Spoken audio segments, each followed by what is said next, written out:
Hi friends, అందరికీ hi. ఈరోజు Indian polity subject నుండి ఇటీవల కాలంలో ప్రాచుర్యం పొందిన చట్టాలకు సంబంధించి కొన్ని ముఖ్యమైన ప్రశ్నలు మరియు సమాధానాలు చూద్దాం. అందులో ముందుగా 20వ ప్రశ్న చూడండి. నిర్భయ చట్టాన్ని అనుసరించి సాయుధ రంగాలు మహిళలపై నేరాలకు పాల్పడితే విధించే జైలు శిక్ష. నిర్భయ చట్టాన్ని అనుసరించి సాయుధ రంగాలు మహిళలపై నేరాలకు పాల్పడితే విధించే జైలు శిక్ష. ఆన్సర్ కనీసం 7 సంవత్సరాల జైలు శిక్ష. చూడండి, నిర్భయ చట్టాన్ని అనుసరించి ప్రజాసేవకులు మహిళలపై నేరాలకు పాల్పడినా కూడా 7 సంవత్సరాల జైలు శిక్ష విధించబడుతుంది. కనీసం అంటే కనీసం 7 సంవత్సరాలు అంటే మ్యాక్సిమం గరిష్టంగా ఎంతైనా ఉండవచ్చు అర్థం. చాలా ఇంపార్టెంట్. నిర్భయ చట్టాన్ని అనుసరించి యాసిడ్ దోషులకైతే యాసిడ్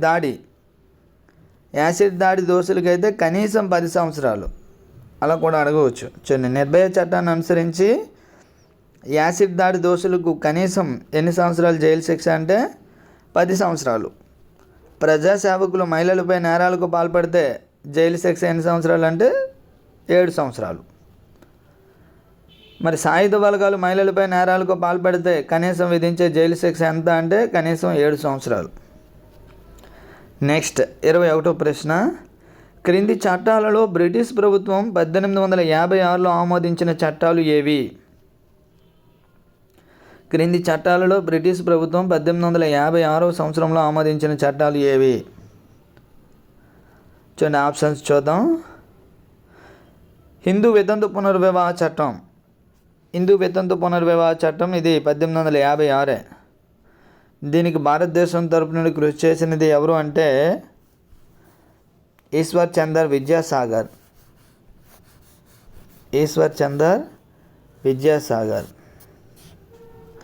అందుకే ఈశ్వర్ చందర్ విద్యాసాగర్ని వితంతు పునర్వివాహ పితామహుడు అని అంటారు. Widow remarriage act. భారతదేశంలో వితంతు పునర్వివాహ పితామహుడు ఎవరు అంటే ఈశ్వర్ చందర్ విద్యాసాగర్. ఆ కాలంలో మనకు గవర్నర్ జనరల్ ఎవరు అంటే డల్హౌసీ. దీన్ని ఇంప్లిమెంట్ చేసిన గవర్నర్ జనరల్ ఎవరు అంటే డల్హౌసీ. సో అలా అడిగిన అవకాశం ఉండొచ్చు, గమనించండి. నెక్స్ట్ అదే టైంలో చూడండి, సతీ సహగమన నిషేధం ఎప్పుడు అంటే 1856 కాదు, అంతకన్నా ముందే. దీన్ని అబాలిషన్ ఆఫ్ సతీ యాక్ట్ ఎవరు అంటే విలియం బెంటిక్ ఇది. సో ఇది కాదు. నెక్స్ట్ ఆప్షన్ 3 మత పరివర్తన హక్కుల చట్టం. ఇది 1856. నెక్స్ట్ 4th ఆప్షన్ సాధారణ సేవల జాబితా చట్టం. సో ఇది కూడా. సతీ సహగమనం అబాలిషన్ ఆఫ్ సతీ యాక్ట్ వచ్చేసరికి 1829 అది. దీన్ని ఇంప్లిమెంట్ చేసిన గవర్నర్ జనరల్ ఎవరు అంటే విలియం బెంటిక్.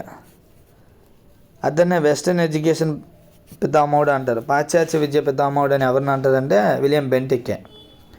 సో ఇతని కాలంలో, మరి డల్హౌసీ కాలంలో వచ్చేసరికి హిందూ వితంతు పునర్వివాహ చట్టం అమల్లోకి రావడం జరిగినది. మత పరివర్తన హక్కుల చట్టం అమల్లోకి రావడం జరిగినది. సాధారణ సేవల జాబితా చట్టం అమల్లోకి రావడం జరిగినది. ఎప్పుడంటే ఇవన్నీ కూడా 1856 సంవత్సరంలోనే, 1856.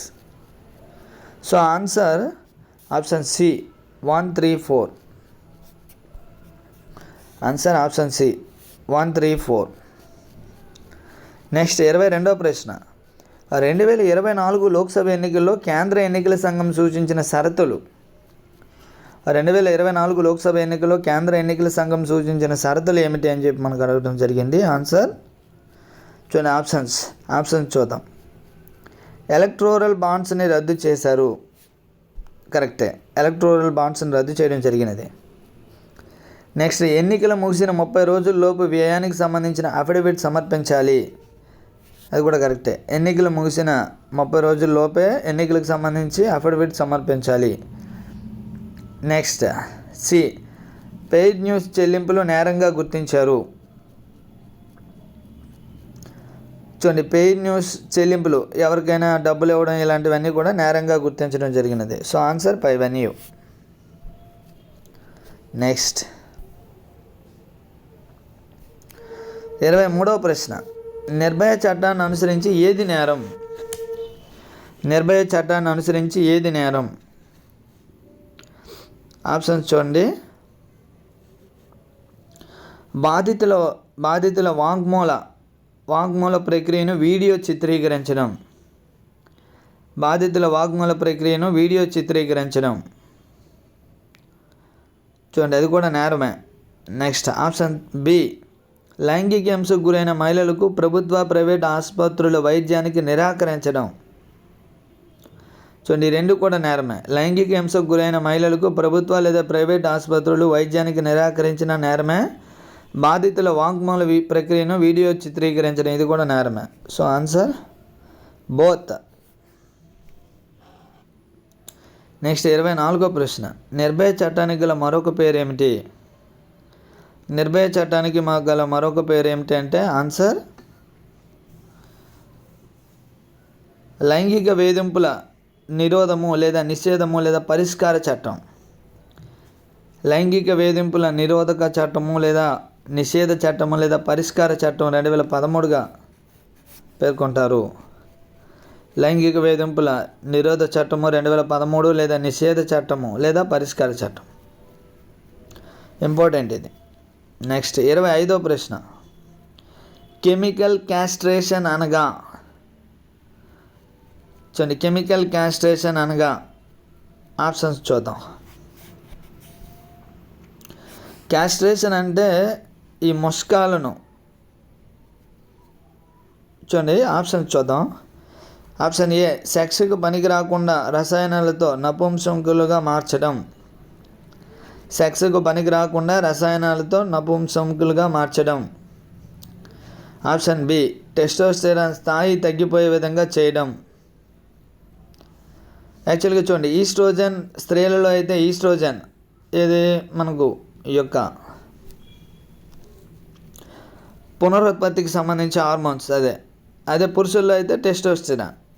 సెక్షువల్ రీప్రొడక్షన్కి సంబంధించి పురుషుల్లో టెస్టోస్టెరాన్, స్త్రీల్లో అయితే ఈస్ట్రోజన్. సో ఈ యొక్క టెస్టోస్టెరాన్ స్థాయి తగ్గిపోయే విధంగా చేయడం. ఆప్షన్ చూడండి, ఆన్సర్ బోత్ ఏ మరియు బి.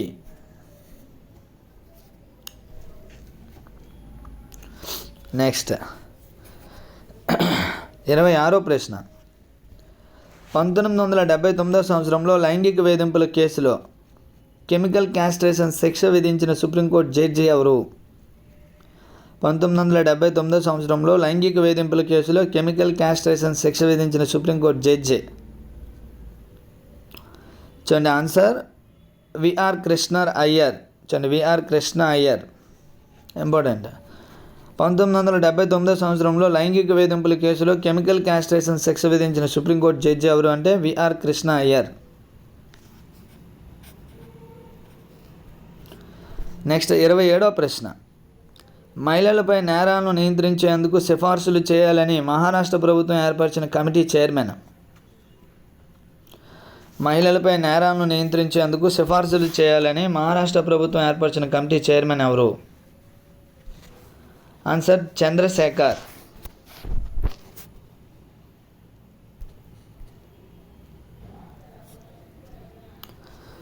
(1979) లైంగిక వేధింపుల కేసులో కెమికల్ క్యాస్ట్రేషన్ శిక్ష విధించిన సుప్రీంకోర్టు జడ్జి ఎవరు అంటే V R Krishna Iyer. Chemical castration అంటే సెక్స్కు పనికి రాకుండా రసాయనాలతో నపుంసకులుగా మార్చడం, టెస్టోస్టెరాన్ స్థాయి తగ్గిపోయే విధంగా చేయడం. Both AB. నిర్భయ చట్టానికి గల మరో పేరేంటే లైంగిక వేధింపుల నిరోధ చట్టము లేదా నిషేధ చట్టము లేదా పరిష్కార చట్టం 2013గా పేర్కొంటారు. గుర్తుపెట్టుకోండి, ఇంపార్టెంట్ ఇవన్నీ కూడా.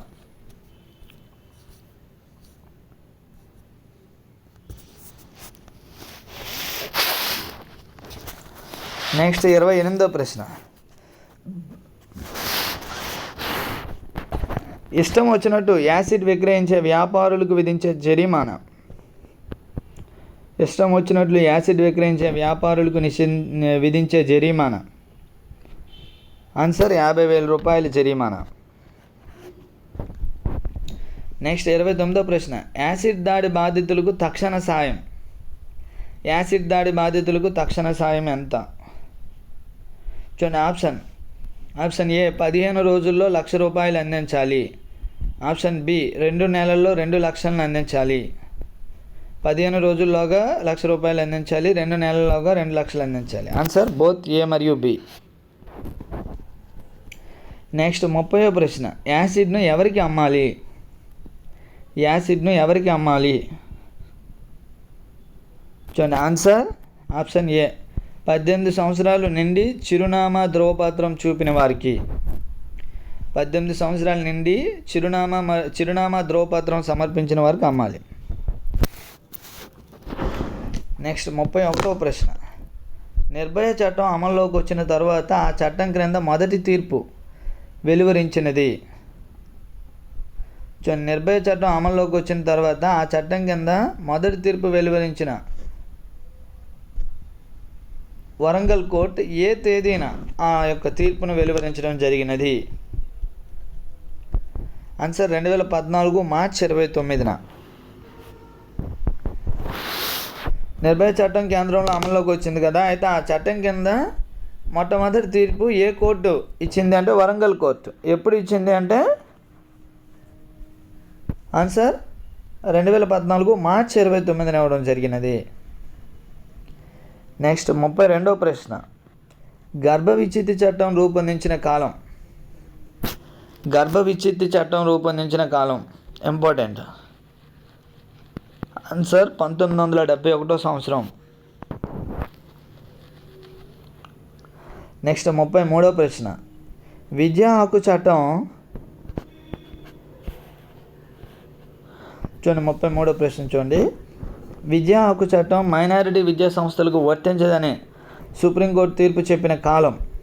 విద్యా హక్కు చట్టం మైనారిటీ విద్యా సంస్థలకు వర్తించదని సుప్రీంకోర్టు తీర్పు చెప్పిన కాలం. చాలా ఇంపార్టెంట్ ఇది కూడా. విద్యా హక్కు చట్టం మైనారిటీ విద్యా సంస్థలకు వర్తించదు అని సుప్రీంకోర్టు తీర్పు చెప్పిన కాలం. ఆన్సర్ 2014 మే 6. 2014 మే 6. నెక్స్ట్ చూడండి 1955 పౌరసత్వ చట్టానికి 2019 చేసిన కీలకమైన మార్పులు చూడండి. ఈ యొక్క పౌరసత్వ సవరణ చట్టం 2019 పాకిస్తాన్, బంగ్లాదేశ్ మరియు ఆఫ్ఘనిస్తాన్ నుండి వారి మతం కారణంగా ఎదుర్కొంటున్న హింస కారణంగా భారతదేశంలోకి 31/12/2014లోగా పారిపోయిన హిందూ, సిక్కు మరియు జైన, బౌద్ధ, పార్సీక మరియు క్రైస్తవ మత విదేశీయులు వారికి మాత్రమే వర్తిస్తుంది. ఈ 3 దేశాలు సహా ఏ దేశం నుండి భారతదేశానికి వలస వచ్చిన ముస్లింతో సహా ఇతర దేశీయులకు ఇది వర్తించదు. మనకి చూడండి సిటిజన్షిప్ యాక్ట్ ఉంది కదా, ఈ సిటిజన్షిప్ యాక్ట్ అనేది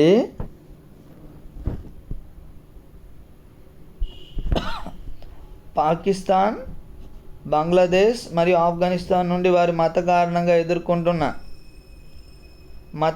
కారణంగా హింసను ఎదుర్కొంటున్న వారు ఎవరైతే ఉన్నారో భారతదేశంలోకి 31/12/2014లోగా పారిపోయిన హిందూ, సిక్కు, జైన మరియు బౌద్ధ, పార్సీక మరియు క్రైస్తవ మతం విదేశీయులకు మాత్రమే ఈ చట్టం వర్తిస్తుంది. మిగతా ఈ 3 దేశాలతో సహా ఏ దేశం నుండి భారతదేశానికి వలస వచ్చిన ముస్లింతో సహా ఇతర విదేశీయులకు ఇది వర్తించదు. సో 2024లో ఈ చట్టంలో రూల్స్ను నోటిఫై చేయడం జరిగింది, గమనించండి. ఇంపార్టెంట్ ఇది నోట్, ఒకసారి చదవండి క్లియర్గా. Thank you friends, thank you to all. మన యొక్క ఛానల్ను మొదటిసారిగా విజిట్ చేసిన వారు ఎవరైనా ఉంటే తప్పనిసరిగా ఛానల్ని సబ్స్క్రైబ్ చేయండి. అదేవిధంగా ఏదైనా డౌట్ ఉంటే కామెంట్ సెక్షన్లో కామెంట్ చేయండి, వీడియోని లైక్ చేయండి, షేర్ చేయండి. Thank you to all.